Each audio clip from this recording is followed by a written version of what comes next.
Hello, my name is Edward Lizabet. This is for class CJJ1020, and today I'm going to be talking to you about different people in their roles inside of a courtroom. The first person we're going to talk about is a plaintiff. The plaintiff is the person that has initiated a civil lawsuit, so it'll be in a civil proceeding.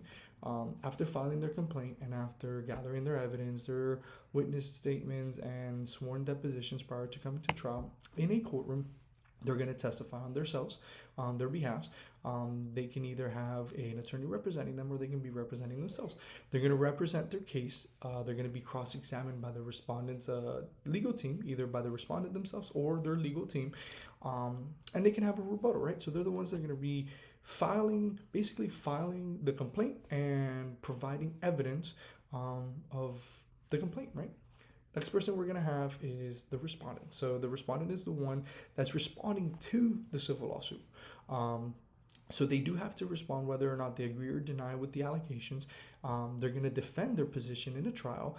And they're either going to have, again, they're going to be either by themselves or they're going to have a defense attorney, or not a defense attorney, sorry, an attorney represent them. They could also be filing for something called a counter petition, right? So if they believe that they have a counter argument or a counter lawsuit against the petitioner, they'll go ahead and file that as well. Most of the interactions from the respondent and the petitioner is going to be done through their attorneys. Most of the time, it's not going to be done strictly straight through themselves, unless they're representing themselves.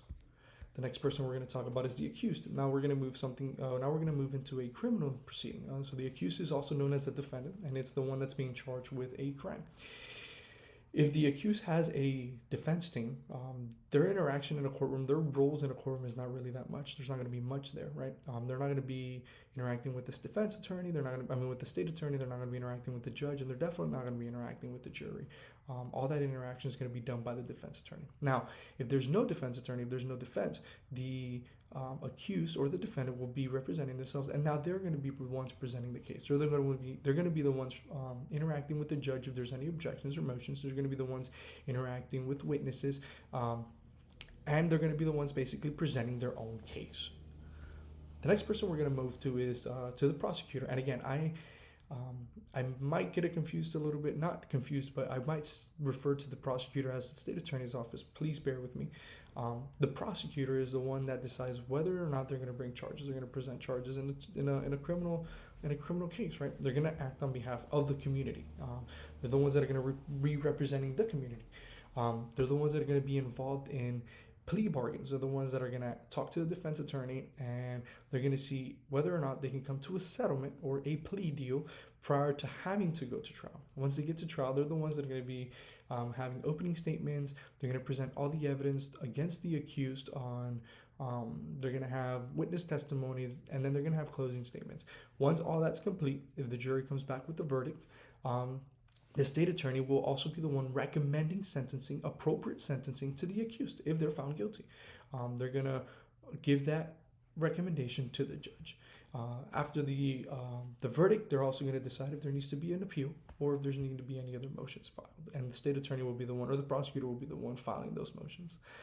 Next person we're going to talk about is the defense attorney. So the defense attorney, again, we're going back to a criminal case. It's the attorney that protects or represents the accused, right? So same thing as the state attorney or the prosecutor, in the sense of the defense will be presenting a case that helps the defense side. So the defendant that helps the accused.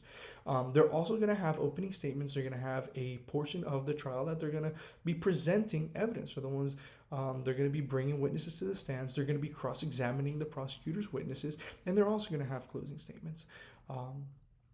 All the interactions for the defense side will be done through a defense attorney. So that's when I'd say that the accused will not be doing any interaction with the judge or the state. That's because the attorney will be the one doing all that. The next person we're going to be talking about is the judge. It serves as an impartial legal authority who oversees criminal and civil proceedings. That person is the one that's overseeing the proceeding, making sure that the proceeding is legal, making sure that the basis that both the defense and the state, or the petitioner and the respondent, that their bases are legal. They're the ones that are going to keep peace as well. They're the ones that are going to be in charge of communicating with the jury if they need to communicate with the jury. But it's going to be the person that presides over the case. In a bench trial where there's no jury present, the judge is the one that's going to come up with the verdict. If there is a jury, the jury is the one that comes up with the verdict.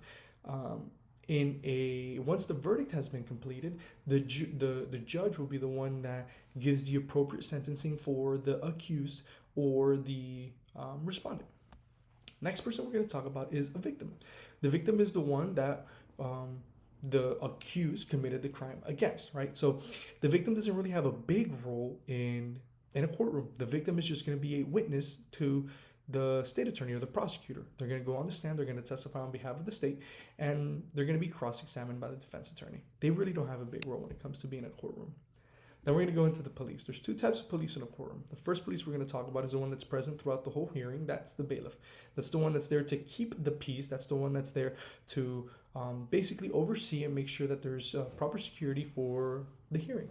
The second police we're going to talk about is any law enforcement officer that is also considered a witness, right? So they're the ones that investigated the crime. They're the ones that spoke to the victim. They're the ones that witnessed the crime.